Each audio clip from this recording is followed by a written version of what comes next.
Hello friends, मेरा नाम है दीपक और आप देख रहे हैं अपना YouTube channel commerce and art study point. दोस्तों, आज से मैं जो टॉपिक चालू करने वाला हूँ उस टॉपिक का नाम है कंपनीज एक्ट 2013 यानी कंपनी अधिनियम 2013। दोस्तों, ये मैं आपको बोथ मीडियम में पढ़ाऊँगा यानी हिंदी मीडियम में भी इंग्लिश मीडियम में भी, जो कि किसी भी स्टूडेंट को ज़्यादा दिक्कत ना हो। अगर आप इंग्लिश मीडियम से हैं तो आप नॉर्मली इंग्लिश मीडियम में समझ सकते हैं इसे, और हिंदी मीडियम में हैं तो आप हिंदी मीडियम में समझ सकते हैं। पर मैं आपको सजेस्ट करूंगा कि आप इसे बोथ मीडियम में समझें, क्योंकि जो दोस्तों हमारा प्रोफेशन वर्क होता है उसमें जो हम किसी को बताते हैं वो हिंदी इंग्लिश दोनों में ऐसे बताते हैं कि सामने वाले को समझ में आ जाए। क्योंकि दोस्तों जो एक बिजनेसमैन होता है उसके लिए कोई क्वालिफिकेशन की ज़रूरत नहीं होती, बस उसके लिए थोड़ा पैसा चाहिए होता है। जैसे कि अगर कोई बंदा अगर आपके पास आपसे सजेशन लेने आता है कि मुझे कौन सा बिज़नेस स्टार्ट करना चाहिए, कैसे कैसे उसे इनकॉर्पोरेट कराना चाहिए या कैसे हम बिज़नेस को आगे ले जा सकते हैं, इसके बारे में आपसे सुझाव लेना चाहता हो तो, और वो बंदा फेल हो, 10वीं फेल हो, तो आप क्या कहोगे? क्या आप पूरे का पूरे इंग्लिश में उसे समझा दोगे? आप ऐसा नहीं कर सकते, क्योंकि उसे तो इंग्लिश आती ही नहीं, पर उसके पास पैसा है। इसीलिए दोस्तों मैं आपको यही सजेशन दूंगा कि आप बोथ मीडियम में करो, जो कि आप एक अनपढ़ व्यक्ति को भी उसी चीज़ को आराम से समझा सको और पढ़े लिखे को भी आराम से समझा सको। ठीक है दोस्तों, चलिए तो हम फिर इसे स्टार्ट करते हैं। दोस्तों, इसमें हमारा जो फर्स्ट पॉइंट होगा वो होगा इंट्रोडक्शन, कि कंपनीज एक्ट में है क्या क्या। तो पहले हम ये जान लेते हैं बिल को एक्ट बनने में क्या क्या प्रोसेस लगता है, मतलब कि हमें क्या क्या करना पड़ेगा कि एक बिल एक्ट बन जाए। ठीक है, तो पहले जो भी हम कानून बनाते हैं वो बिल होता है, जब तक कि उसे राष्ट्रपति की स्वीकृति ना मिल जाए। तो दोस्तों हमें पहले पता होना चाहिए कि बिल को एक्ट बनने में क्या क्या प्रोसेस करना पड़ता है। जो पहले बिल होता है वो बिल पहले लोकसभा में जाता है, वहाँ से पास होता है, फिर राज्यसभा में जाता है, वहाँ से पास होता है, फिर जब इन दोनों पार्लियामेंट में से बोथ पार्लियामेंट में से पास हो जाता है तो ये जाता है राष्ट्रपति के पास, यानी जो हमारे प्रेसिडेंट हैं उनके पास जाता है। जब उनकी स्वीकृति इस बिल को मिल जाए, यानी वो अपने हस्ताक्षर यानी अपने सिग्नेचर उस पे बिल पे कर दे, तो वो बिल किस में चेंज हो जाता है? वो बिल चेंज हो जाता है एक्ट में। ठीक है, तो यही उसे राष्ट्रपति की स्वीकृति मिली 29 और 30 अगस्त। दोस्तों ये इसमें दोनों डेट आती हैं। ठीक है, 29 और 30 अगस्त में इसे कंपनीज एक्ट को राष्ट्रपति की स्वीकृति मिल गई थी। अब दोस्तों इस कंपनीज एक्ट में है क्या क्या। दोस्तों हम पहले वाला जान लेते हैं, पहले कि 1956, ये तो 2013 में पास हुआ। क्या उससे पहले कोई कंपनी नहीं थी हमारे यहाँ पर? थी। तो वो किसके अकॉर्डिंग रजिस्टर्ड थी, यानी किस एक्ट के अंदर रजिस्टर्ड थी, किन प्रोविजन के अंतर्गत वो काम करती थी? तो उसमें पहले आता है हमारा 1956। जो हमारा जो पहले कंपनीज एक्ट चलता था उसका नाम है 1956 कंपनीज एक्ट।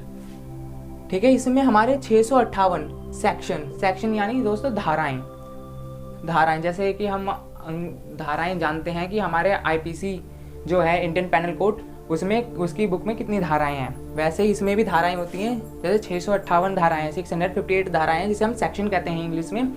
और इसमें 15 शेड्यूल यानी अनुसूचियाँ, इसमें 15 अनुसूचियाँ थी और 658 धाराएं थी। बस ये दोस्तों आप इसलिए ध्यान रखना, क्योंकि अगर कोई पूछे आपसे, अगर कोई क्वेश्चन में ये पूछ ले कि 2013 से जो पहले कंपनी स्टैब्लिश हुई थी, क्या उसे 2013 के अंतर्गत ट्रीट करा जाए या नहीं करा जाए, तो दोस्तों हम उसे 2013 के अंदर ट्रीट करेंगे, क्योंकि जो कंपनीज एक्ट ये वाला हट गया और कौन सा बन गया 2013। तो जितनी भी कंपनियां थी, जैसे ये कंपनियां थी, तो ये पहले किसके अंदर रजिस्टर्ड थी? 1956 कंपनीज एक्ट 1956 के अंदर रजिस्टर्ड थी, जो कि किस में चेंज हो गई? 2013 यानी कंपनीज एक्ट 2013 में चेंज हो गई। ठीक है, अब जानते हैं हम कंपनीज एक्ट 2013 में कितने सेक्शन थे। दोस्तों यहाँ पर जो 658 सेक्शन थे उनमें उसे कम करके 470 यानी 417 सेक्शन बनाए गए, जिसके धाराएं और इस एंटायर जो भी ये पूरा लॉ है 2013 का जो लॉ है, इसे डिवाइड कर दिया 29 चैप्टर्स में। 29 चैप्टर्स यानी हर टॉपिक को अलग अलग उसमें डिवाइड करके बना दिया गया। और इसमें दोस्तों 7 शेड्यूल्स थे यानी अनुसूचियां हैं।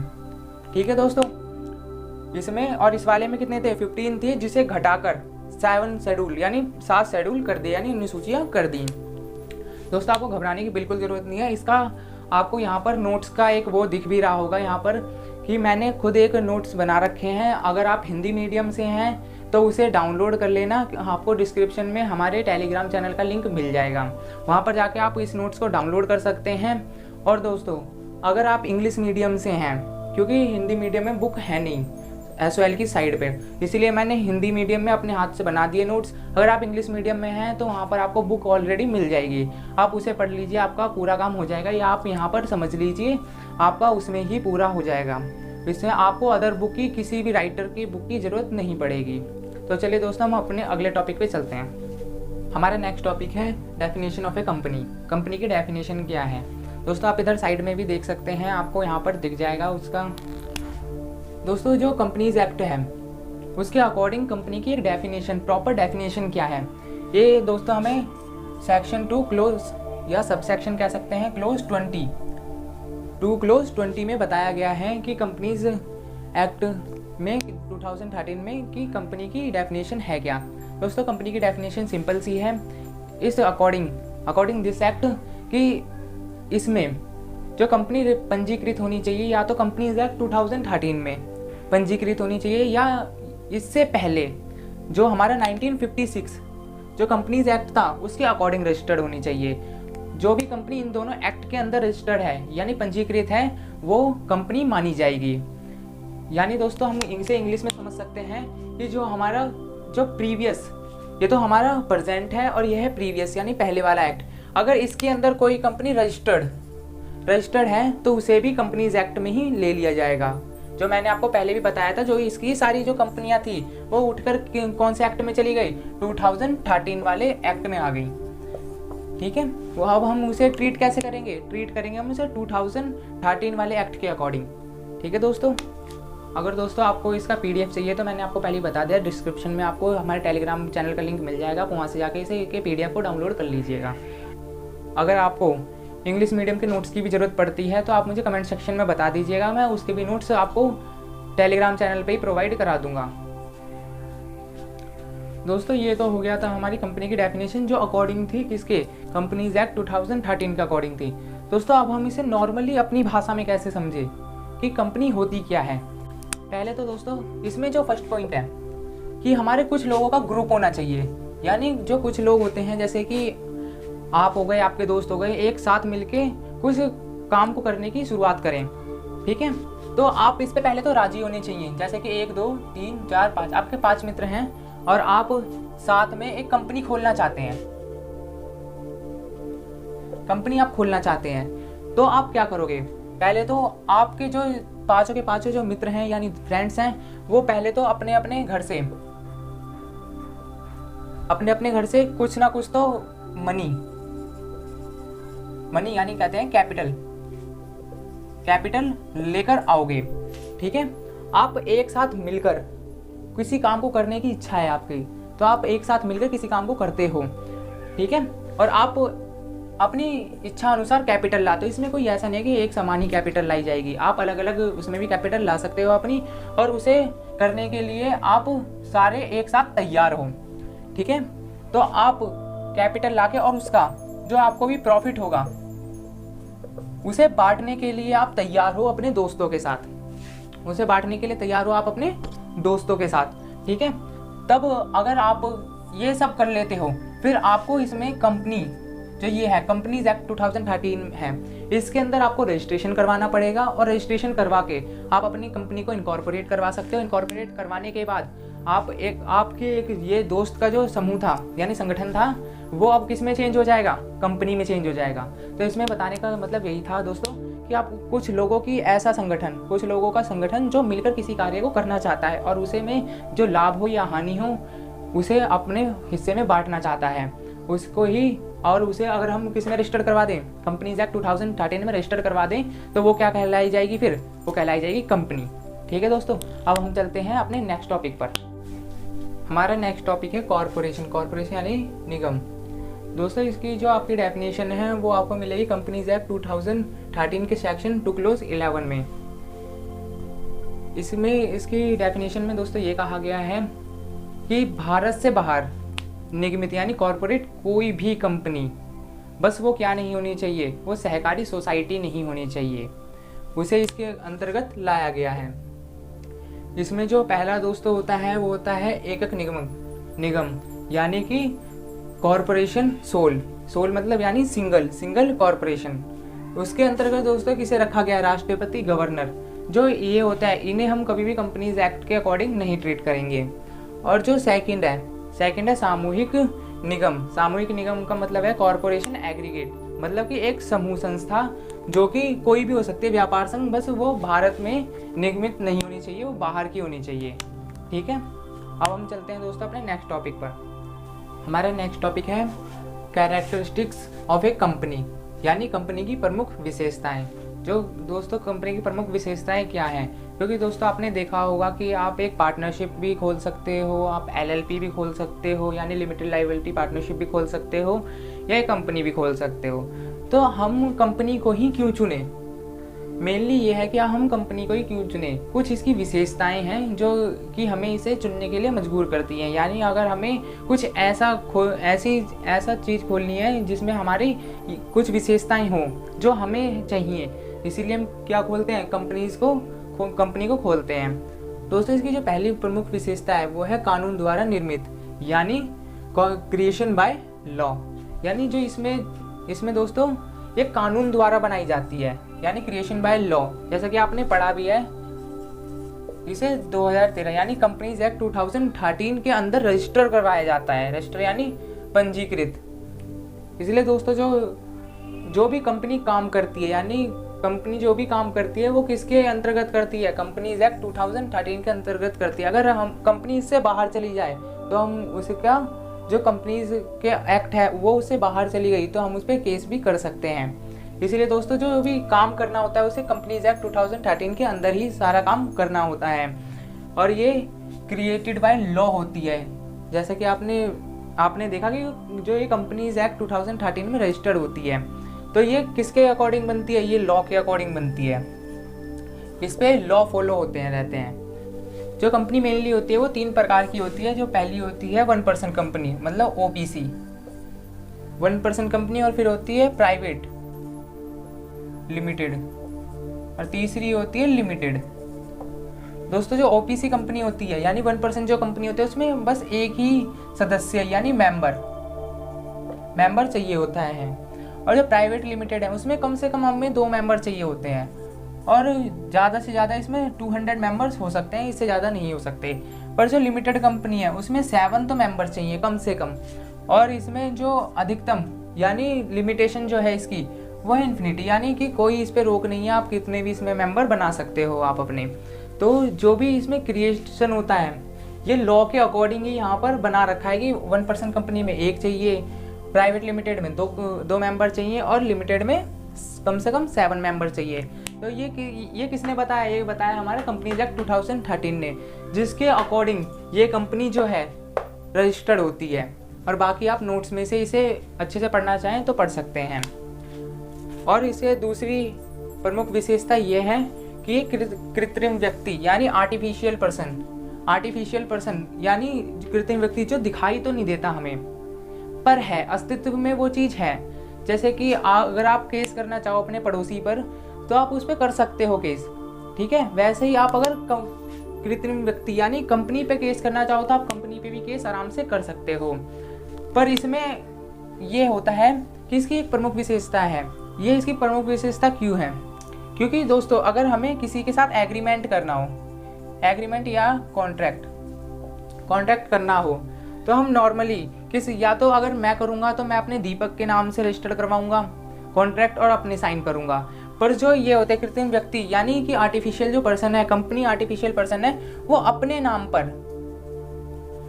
नाम पे कोई भी एग्रीमेंट या कॉन्ट्रैक्ट कर सकती है। ये इसकी प्रमुख विशेषता है। उसमें ये जो मेंबर्स हैं, जैसे 7 मेंबर 2 मेंबर्स हैं, इन्हें अपने साइन करने की कोई भी ज़रूरत नहीं है। इसमें खाली कंपनी जो है आर्टिफिशियल पर्सन वो अपने साइन करके इसे आराम से सर्टिफाइड करवा सकती है। इसकी नेक्स्ट विशेषता यानी कैरेक्टरिस्टिक्स है स्वतंत्र वैधानिक अस्तित्व यानी सेपरेट लीगल एंटिटी। दोस्तों ये सेपरेट लीगल एंटिटी होता क्या है, पहले हम इसे समझ लेते हैं। सेपरेट लीगल एंटिटी ये होता है कि जैसे मालिक है और एक कंपनी है, दोनों ये चीज़ें अलग अलग होंगी। जैसे मालिक अपनी कंपनी से अलग होगा, ना कि कंपनी के साथ जुड़ा होगा। जैसे कि अगर कंपनी को लॉस होता है तो हम ये नहीं कहेंगे कि मालिक को लॉस हो गया, इनडायरेक्टली होगा तो मालिक को ही लॉस, पर हम ये नहीं कहेंगे कि अगर कंपनी को लॉस हो गया तो मालिक को भी लॉस हो गया। अगर कंपनी डूबेगी तो जो मालिक है, मालिक की निजी संपत्ति यानी जो उसकी पर्सनल एसिड्स हैं, हम उसे कभी भी नहीं बेचेंगे। कुछ समय जब ऐसा आ जाता है कि मालिक जहाँ पर उत्तरदायी लगने लगता है, मतलब कि मालिक का ही वहाँ पर कसूर लगने लगता है कि उसने ही ये लॉस करवाया है, तभी हम उसकी निजी संपत्तियों को बेच के उसका भुगतान करते हैं। इसे दोस्तों हम बाद में पढ़ेंगे, पहले हम इसे कर लेते हैं सेपरेट लीगल एंटिटी। यानी आपको पता चल गया होगा कि मालिक और जो कंपनी है वो दोनों अलग अलग होती हैं, ना कि एक होती। दोस्तों इसे डिफाइन करा गया है कंपनीज एक्ट 2013 के सेक्शन 9 में। सेक्शन 9 में कहा गया है कि जो कंपनी होती है वो स्वतंत्र वैधानिक अस्तित्व होता है उस कंपनी का, यानी सेपरेट लीगल एंटिटी होती है। अगर मालिक मर भी गया तो कंपनी पे कोई असर नहीं पड़ेगा, ठीक है, ये होता है। इसमें दोस्तों एक केस है, ये जो दोस्तों केस है ये बहुत इंपॉर्टेंट केस है, और ये अगर आपको इसकी डेफिनेशन लिखने के लिए आई तो आपको ये केस भी जरूर लिखना पड़ेगा। ये केस है सैलोमन बनाम सैलोमन कंपनी लिमिटेड, यानी Salomon versus Salomon company limited. मैं इसे अभी आपको ओरली समझा देता हूँ क्योंकि ये बहुत बड़ा केस है। अगर आपको ये पूरा केस समझना है तो इसके लिए एक सेपरेट वीडियो बनानी पड़ेगी। अगर आपको ये समझना है तो आप मेरे को कमेंट बॉक्स में बता देना, मैं आपको इसकी एक सेपरेट वीडियो बनाकर भी दे दूँगा। सैलोमन वर्सेस सैलोमन कंपनी का क्या था, एक सैलोमन था जो इंग्लैंड में था, इंग्लैंड में उसका जूतों का व्यापार था, उसका जूतों का व्यापार अच्छा खासा चल रहा था। तो उसने सोचा कि मैं क्यों ना इसे कंपनी में चेंज कर दूं। तो उसने कुछ को मनाया और अपने साथ उसे क्या बना दी, कंपनी बना दी। वो जो सैलोमन था उसने क्या बना दी, सैलोमन कंपनी लिमिटेड बना दी, ठीक है। अब क्या हुआ कि 1 साल के अंदर जब सैलोमन ने अपनी सैलोमन कंपनी बनाई थी उस टाइम उसने कंपनी को ऋण दिया था, यानी अपने जो 30,000 पाउंड का कंपनी को क्या दिया था, ऋण, क्योंकि उसने अपनी ही एसेट्स कंपनी को दे दी। तो उसमें क्या करा, उसने 30,000 कंपनी को दे दी, जिसमें से कि 20,000 जो थे, 20,000 के बिल थे। बिल होते हैं थर्ड पार्टी लाइबिलिटी होती है ये बिल, यानी कि आपको अगर आपकी कंपनी डिसॉल्व होती है, डिसॉल्व यानी खत्म होती है, तो पहले आपको बिलों के भुगतान करने होंगे। जो थर्ड पार्टी लाइबिलिटीज होती हैं उनके पहले भुगतान करने होंगे, फिर आप उन पे आओगे जो डिवेंचर होते हैं, जो सिक्योर होते हैं, ठीक है, सिक्योर वालों पर। फिर आप उन पे आओगे जो सिक्योर नहीं होते, जैसे कि इक्विटी होती है, इक्विटी जो शेयर्स होते हैं वो सिक्योर नहीं होते। इस वजह से अब जो सैलोमन था, सैलोमन ने 20,000 के बिल दिए थे, यानी वो थर्ड पार्टी लाइबिलिटी थी। तो कंपनी 1 साल में क्या हुआ, कंपनी 1 साल में डिसॉल्व हो गई। मतलब कंपनी के ऊपर इतना सारा कर्जा हो गया कि वो कंपनी क्या हुई, डिसॉल्व हो गई। और फिर जो कंपनी को जितना भी पैसा बेचने से मिला, नॉर्मली तो यही कहा जाएगा कि जो कंपनी को पैसा जितना भी मिला बेचने से, उसमें सबसे पहले किसको दिया जाएगा पैसा, जो थर्ड पार्टी लाइबिलिटी है, यानी इसे, उसी को ही पैसा, सैलोमन को ही पैसा वापस मिल गया। फिर जो उसमें जिन्होंने पैसा लगा रखा था इक्विटी शेयर में या डिवेंचर में, जिन्होंने भी पैसा लगा रखा था, उनका पैसा कंपनी वापस नहीं दे पाई थी। तो इन्होंने वहाँ के अदालत में जाकर, यानी कोर्ट में जाकर केस कर दिया। तो कोर्ट ने ये फैसला दिया था कि कंपनी एक अपने मालिक से एक अलग अस्तित्व में है। अगर लॉस कंपनी को होता है तो हम ये नहीं कहेंगे कि लॉस मालिक को हो गया। और जो उसने सैलोमन ने जो अपना दिया था उसे वो बिल के रूप में दिया था, यानी सिक्योर दिया था, वो थर्ड पार्टी लाइबिलिटी थी, इसीलिए उसने सिक्योर वो दिया था, अपने ऋण दिया था, उसे लोन दिया था। तो अब पहले आप थर्ड पार्टी की पैसे वापस करो, फिर आप उन्हें पैसे वापस करो, जैसे कि आप बचता रहता है। जैसे कि आपने 20,000 यहाँ दिए, अगर आपने 30,000 की में डिसॉल्व हुई कंपनी और 20,000 इसे दे दिए तो 10,000 बचा, तो 10,000 पहले डिवेंचर वालों को दो, फिर इक्विटी शेयर्स वालों को दो अगर बचा तो कुछ। तो इसी में ही उन्होंने केस कर दिया था कि ये तो इसी का ही मालिक है, ये तो इसी का ही प्रबंधक था, मतलब कि वही मैनेजमेंट करता था, उसका मैनेजर एक तरीके का वही था। तो उसे कंपनी ने कहा कि लोगों ने कहा कोर्ट में जाकर कि ये तो गलत बात है कि वो वही कंपनी चला रहा है, वही सब कुछ कर रहा है, तो उसे ही पैसे क्यों ज़्यादा मिल रहे हैं, जबकि पैसे तो हमारे भी उसमें लग रहे हैं। तो इसीलिए कोर्ट ने वहाँ के आदेश दिया था कि कंपनी उस व्यक्ति से अलग है, मतलब उसका अलग वैधानिक अस्तित्व है, क्योंकि वो किस में बनी है, कंपनीज एक्ट में बनी है, इसीलिए उसका स्वतंत्र वैधानिक अस्तित्व है। स्वतंत्र यानी वो अपने मालिक से स्वतंत्र है, उसे मालिक के साथ मत मिलाओ। इसीलिए जो मालिक को जितना पैसा था, सैलोमन को 20,000 पौंड मिल गया था और बाकियों को उन्होंने कहा था कि जो कंपनी से अलग है, पहले सिक्योर वालों को पैसा दो, फिर डिवेंचर वालों को, फिर इक्विटी शेयर्स वालों को पैसा दो। तो ऐसे ही सैलोमन बनाओ, सैलोमन कंपनी। यही एक पहला केस था जो अस्तित्व में पहला केस आया, जिससे ये पता चला कि स्वतंत्र वैधानिक अस्तित्व यानी एक कंपनी एक स्वतंत्र वैधानिक अस्तित्व की होती है, उसका जो मालिक है उससे वो बिल्कुल अलग होती है।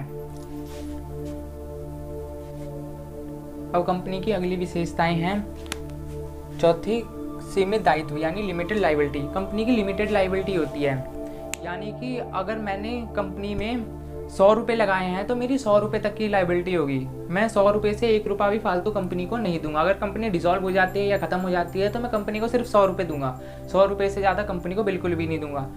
अगर मैंने जैसे कि इक्विटी शेयर मैंने खरीदे थे 100 रुपये के, मैंने उसमें से 90 रुपये उन्हें दे दिए थे पहले ही, और अब कंपनी डिसॉल्व हो गई तो मेरे ऊपर लायबिलिटी कितने की बची? सिर्फ 10 रुपये की। 10 रुपये से मैं 1 भी रुपया ज़्यादा कंपनी को नहीं दूंगा। इसलिए कहते हैं सीमित दायित्व। कंपनी की लिमिटेड लायबिलिटी होती है। अगर मेरी वहाँ पर लिमिटेड मैंने शेयर्स खरीदे थे तो मैं उसमें ही जितना मेरे शेयर्स के पैसे बच रहे होंगे देने के, मैं उतने ही पैसे कंपनी को दूंगा, उससे 1 भी रुपया फालतू नहीं दूंगा, क्योंकि मेरी लायबिलिटी वहाँ पर सीमित है। अगला पॉइंट है पृथक संपत्ति यानी सेपरेट प्रॉपर्टी। जो कंपनी होती है वो कंपनी अपने नाम पर प्रॉपर्टी खरीद सकती है और प्रॉपर्टी को सेल कर सकती है। यानी कि जो कंपनी है वो अपने नाम पे प्रॉपर्टी खरीदेगी और सेल करेगी, उसमें कोई भी थर्ड पार्टी एंटर नहीं होगी। जैसे कि उसका एक कंपनी का मालिक है, यानी जो कंपनी का मेंबर है, ठीक है, सदस्य है, वो अपने नाम पर अगर प्रॉपर्टी खरीदता है और कंपनी को दे देता है तो वो किसकी प्रॉपर्टी मानी जाएगी? वो उस मेंबर की प्रॉपर्टी मानी जाएगी, ना कि कंपनी की। अगर कंपनी अपने नाम पर कोई प्रॉपर्टी खरीदती है या सेल करती है तो वो सारी किसकी होगी? वो कंपनी की होगी, ना कि किसी मेंबर की। ठीक है, चलिए तो हम अपने नेक्स्ट पॉइंट पे चलते हैं। अब कंपनी की अगली विशेषता है शाश्वत उत्तराधिकार यानी परपेचुअल सक्सेशन। ये दोस्तों एक बहुत इंपॉर्टेंट पॉइंट है, शाश्वत उत्तराधिकार यानी परपेचुअल सक्सेशन। इसमें दोस्तों ये बताया गया है कि जो कंपनी है, कंपनी असीमित है, कंपनी कभी भी मर नहीं सकती, यानी कंपनी कभी भी ख़त्म नहीं हो सकती। चाहे उसमें जो मेंबर्स हैं उनकी या तो मृत्यु हो जाए या वो ऐसी कंडीशन में आ जाए कि वो किसी से कांटेक्ट ना कर सके, जैसे कि पागलपन या मेंटली साइको हो जाना, या फिर वो उनके ऊपर कोई केस हो जाए या देशद्रोह का उन पर केस हो जाए, तो भी कंपनी पर कोई फर्क नहीं पड़ेगा। बस क्योंकि कंपनी को अगर किसी के कानून के अंदर बनाया जाता है तो कंपनी को खाली किसके अंदर ख़त्म किया जा सकता है? खाली कानून के अंदर ही ख़त्म करा जा सकता है। इसीलिए कहते हैं इसे परपेचुअल सक्सेशन, जिसका अपने मेंबर से अलग अधिकार है, मतलब जो उसके मेंबर हैं उससे ये अलग है, इसीलिए परपेचुअल सक्सेशन। यानी अगर मेंबर को कुछ होता है तो इससे कंपनी को कोई भी फर्क नहीं पड़ेगा। अब दोस्तों अगला पॉइंट है शेयरों का हस्तांतरण यानी ट्रांसफरेबल एबिलिटी ऑफ शेयर्स। मतलब अगर हम कंपनी के, जैसे कि मैंने 100 इक्विटी शेयर खरीदे 100 रुपये के, तो जब मर्जी चाहूँ मैं उसे ट्रांसफ़र किसी को भी दे सकता हूँ। ठीक है, पर इसमें ये खाली जो होती है ये लिमिटेड कंपनी यानी लिमिटेड कंपनी के ही शेयरों पर ये लागू होता है।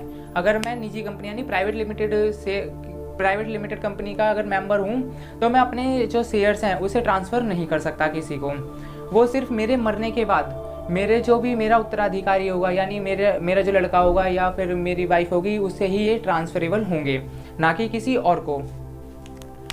इसीलिए कहते हैं शेयर्स का हस्तांतरण, ट्रांसफरेबल एबिलिटी ऑफ शेयर्स। मतलब हम इसमें किसी को भी शेयर्स दे सकते हैं, किसी पे भी ट्रांसफ़र शेयर्स कर सकते हैं, इसमें कोई ऐसी रोक नहीं होती।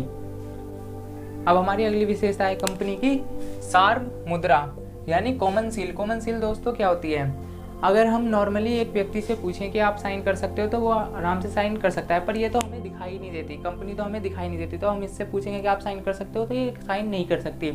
इसीलिए नॉर्मली हम कंपनी की स्टैंप बनवा देते हैं।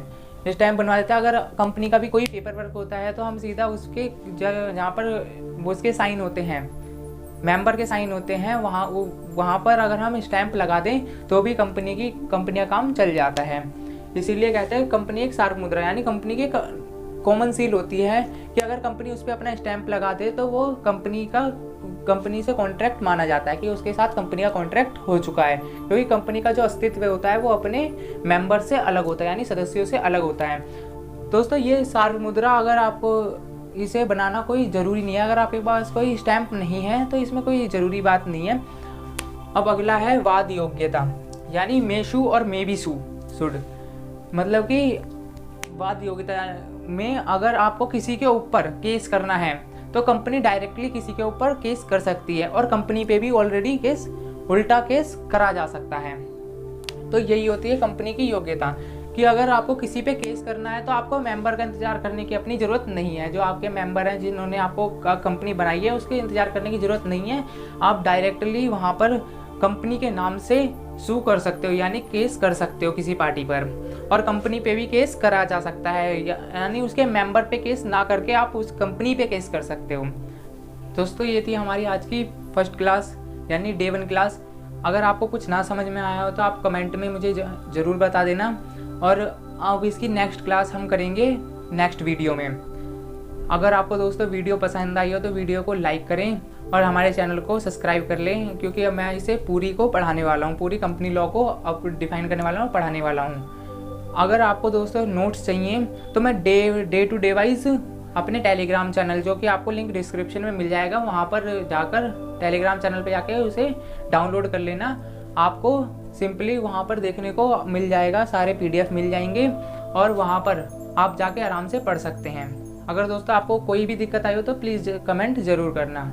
धन्यवाद दोस्तों।